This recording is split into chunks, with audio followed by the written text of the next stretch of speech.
मुंबई जैसे शहर में आप नए हो और मुंबई लोकल से पूरी मुंबई घूमना चाहते हैं और वो भी बिना लोकल के रूट को जाने, तो ये चीज़ करीब करीब नामुमकिन। मुंबई लोकल से अगर आपको मुंबई घूमनी है तो पहले उसके रूट का पता होना बहुत ज़रूरी है, क्योंकि मुंबई का सबअर्बन नेटवर्क एशिया का one of the most complex railway network में से एक है। पर चिंता की कोई बात नहीं, अगर आप भी नए हैं और मुंबई घूमना चाहते हैं वो भी लोकल से, तो इस वीडियो से मुंबई के पूरे सबअर्बन नेटवर्क को समझ लीजिए। तो आइए वीडियो की शुरुआत करते हैं।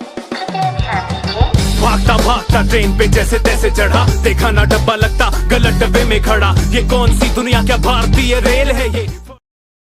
मुंबई में ट्रेन को दो जोनल डिविजन्स द्वारा ऑपरेट किया जाता है।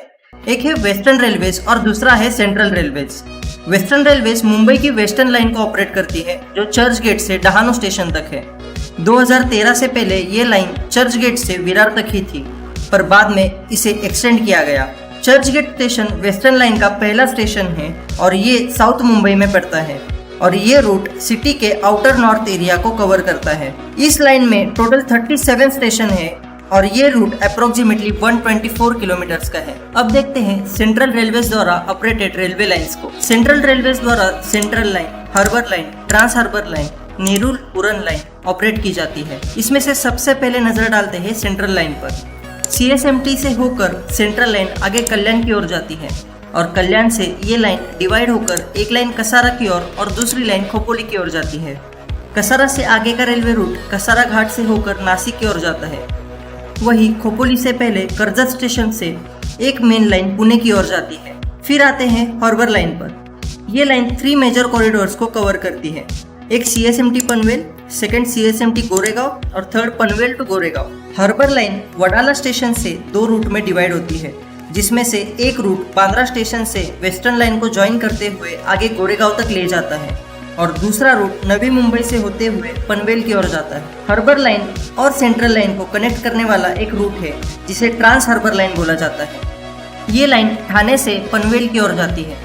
इस लाइन का एक रूट वाशी तक ही है और दूसरा आगे पनवेल तक कंटिन्यू होता है। ये लाइन सानपाड़ा स्टेशन पर हार्बर लाइन से कनेक्ट होकर आगे पनवेल तक जाती है। इसी लाइन को लगकर नेरुल स्टेशन से उरण की ओर नए लाइन का कंस्ट्रक्शन का काम फिलहाल चालू है, जो नेरुल उरण लाइन बोला जाता है। ये लाइन अभी के लिए खारकोपर तक ऑपरेटिंग कंडीशन में है और आने वाले कुछ सालों में आगे का काम भी जल्द ही पूरा हो जाएगा। ये तो हुआ मुंबई के रेलवे लाइन्स के बारे में। अब थोड़ी सी जानकारी इस रेलवे लाइन पर दौड़ने वाले लोकल्स के बारे में भी जान लीजिए। यहाँ पर दौड़ने वाली लोकल्स मोस्टली 2 कैटेगरी में डिवाइड होती है। एक है स्लो लोकल और दूसरी है फास्ट लोकल। डिस्प्ले बोर्ड पर स्लो लोकल को S लेटर से और फास्ट लोकल को F लेटर से डिनोट किया जाता है। ये लोकल ट्रेन्स 12 कोचेस या फिर 15 कोचेस के होते हैं। फास्ट लोकल आपको सिर्फ सेंट्रल और वेस्टर्न लाइन पर ही देखने को मिलेंगे और इन्हीं 2 लाइन्स पर 15 कोचेस के लोकल भी होते हैं। स्लो लोकल हर स्टेशन पर रुकती है, वही फास्ट लोकल सिर्फ कुछ स्पेसिफिक मेन स्टेशंस पर ही रुकती है। इन्हीं में से कुछ रूट्स पर आपको AC लोकल सर्विस भी अवेलेबल है, जिसका आप एडवांटेज ले सकते हो। अब बात करते हैं इसकी टिकट बुकिंग की। सबसे कॉमन रास्ता टिकट मिलने का वो है टिकट काउंटर। आप टिकट काउंटर से डेस्टिनेशन की टिकट ले सकते हो। इसके अलावा UPI पेमेंट से आप स्टेशन पर लगे ATVM मशीन से टिकट निकाल सकते हो। इसी ATVM मशीन से आप स्मार्ट कार्ड की मदद से टिकट ले सकते हो। ये स्मार्ट कार्ड आप बुकिंग ऑफिस से इशू करवा सकते हो और आपके ज़रूरत के हिसाब से उसका रिचार्ज करके आप उसका यूज कर सकते हो। हर रिचार्ज पर स्मार्ट कार्ड यूजर्स को 3% का डिस्काउंट भी मिलता है। इसके अलावा UTS ऐप का यूज करके भी आप टिकट बुक कर सकते हो, पर याद रखना इस ऐप का यूज आप स्टेशन से दूर रहकर ही कर सकते हो। स्टेशन पर आप इससे टिकट बुक नहीं कर सकते। इसी के साथ जो लोग डेली लोकल से ट्रैवल करते हैं उनके लिए मंथली पास की फैसिलिटी भी अवेलेबल है। तो ये रहा छोटा सा मुंबई ट्रैवल गाइड आपके लिए। वीडियो कैसी लगी let me know in the comments और इसी रेल सफर में मेरे साथ जुड़ने के लिए चैनल को सब्सक्राइब करके घंटी बजाना मत भूलना। गलत डब्बे में खड़ा, ये कौन सी दुनिया, क्या भारतीय रेल है ये। जब जब मुंबई का नाम आता है तब तब लोकल ट्रेन्स की याद आती है। ऐसा इसलिए क्योंकि मुंबई शहर से लोकल ट्रेन्स का नाता बहुत सालों से है। जब जब लोकल ट्रेन्स के सफ़र की याद आती है तब इन जगह के अजीब नामों वाले स्टेशन की याद आती है। इन स्टेशन के नाम मुंबई के बाहर रहने वाले लोगों को बहुत अजीब लगते हैं, पर फिर भी क्या आप जानते हैं इन हर नामों के पीछे एक स्टोरी है। तो चलो इन स्टोरीज को सुनते हैं।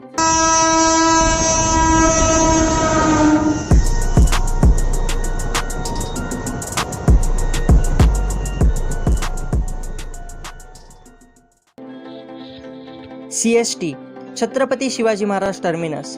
पुराने वक्त में इस स्टेशन का नाम बोरीबंदर था, पर रानी विक्टोरिया के रानी बनने के बाद उनकी याद में इस स्टेशन का नाम विक्टोरिया टर्मिनस रखा गया, जिस वजह से इसे VT स्टेशन बोला जाता था। 1996 के बाद इस स्टेशन का नाम छत्रपति शिवाजी महाराज टर्मिनस रखा गया, जो स्टेशन आज मुंबई शहर की शान माना जाता है। चर्च गेट। जैसे सेंट्रल लाइन का मेन स्टेशन CST है, उसी तरह से वेस्टर्न लाइन का चर्च गेट एक मेन स्टेशन है। फ्लोरा फाउंटेन के पास सेंट थॉमस कैथेड्रल नाम का चर्च था।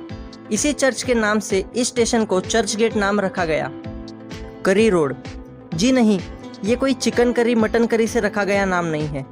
1865 से 1875 के दौरान मुंबई के रेलवे कंपनीज को हैंडल करने का काम सी करी नाम के शख्स ने किया था, जिनकी याद में इस स्टेशन को करी रोड नाम दिया गया। भायखला। इसका नाम मराठी लैंग्वेज पर बेस्ड है। इस जगह पहले बड़े अनाज के गोदाम थे, जिसे मराठी में खड़ी कहा जाता है, और इसके मालिक का नाम भाई था। 1858 में इस स्टेशन के कंस्ट्रक्शन के बाद इसी नामों के अनुसार अंग्रेजों ने इस स्टेशन का नाम भायखला रख दिया। दादर। दादर पहले माहिम के नाम से जाना जाता था, पर जब माहिम से परल के लिए ब्रिज बनाया गया था, तब इस स्टेशन का नाम दादर रख दिया, क्योंकि ब्रिज का मराठी ट्रांसलेशन दादर होता है। घाटकोपर। इस इलाके में बहुत सारे छोटे मोटे पहाड़ हैं, जिस वजह से इसे घाटकोपर नाम पड़ा। पहाड़ों की वजह से इस इलाके को घाट के ऊपर कहा जाता था, पर इसे बोलते बोलते ये वर्ड घाटकोपर बन गया। Grant road. ये जगह पहले बहुत ही बंजर हुआ करती थी, लेकिन उस वक्त के गवर्नर सर रॉबर्ट ग्रांट ने यहाँ पक्की सड़क बनाकर इस इलाके को गिरगांव से जोड़ दिया। तब से इस जगह को ग्रांट रोड कहा गया। विले पार्ले। सुनकर अजीब लगेगा, पर पार्ले नाम का वर्ड एग्जिस्ट ही नहीं करता, अगर पार्ले जी को छोड़ा तो। इस जगह पहले स्लम एरिया यानी झोपड़पट्टी वाला इलाका था, जिसे पोर्तुगीज विले पावड़े बोलते थे। विले यानी झोपड़ी और पावड़े यानी रेसिडेंसी, पर बाद में ये वर्ड भी बोलते बोलते विले पार्ले बन गया। शिव। शिव यानी बाउंड्री। यह जगह पहले ईस्टर्न मुंबई और सालसते आइलैंड की बाउंड्री थी, इसलिए इस जगह का नाम शिव पड़ा। 1543 में इस आइलैंड पर पोर्तुगीजों ने कब्जा किया था। तब उन्होंने इजराइल के एक माउंटेन सियाओ के नाम से इस जगह को सायन नाम रख दिया। कुर्ला। इस जगह का नाम बहुत ही मज़ेदार तरीके से पड़ा। इस जगह केकड़ों की एक प्रजाति कुर्ला बहुत ज़्यादा बेची जाती थी, इसलिए इस जगह को कुर्ला के नाम से जाना गया। तो दोस्तों, जितने मज़ेदार और अजीब ये नाम है, उतनी ही अजीब इनकी कहानी भी है। उम्मीद करता हूँ ये जानकारी आपको मज़ेदार लगी होगी और ये वीडियो भी आपको पसंद आई होगी। अगर वीडियो पसंद आई हो तो लाइक ज़रूर कर देना, और हाँ, इस रेल सफ़र में मेरे साथ जुड़ने के लिए चैनल को सब्सक्राइब करके घंटी बजाना मत भूलना।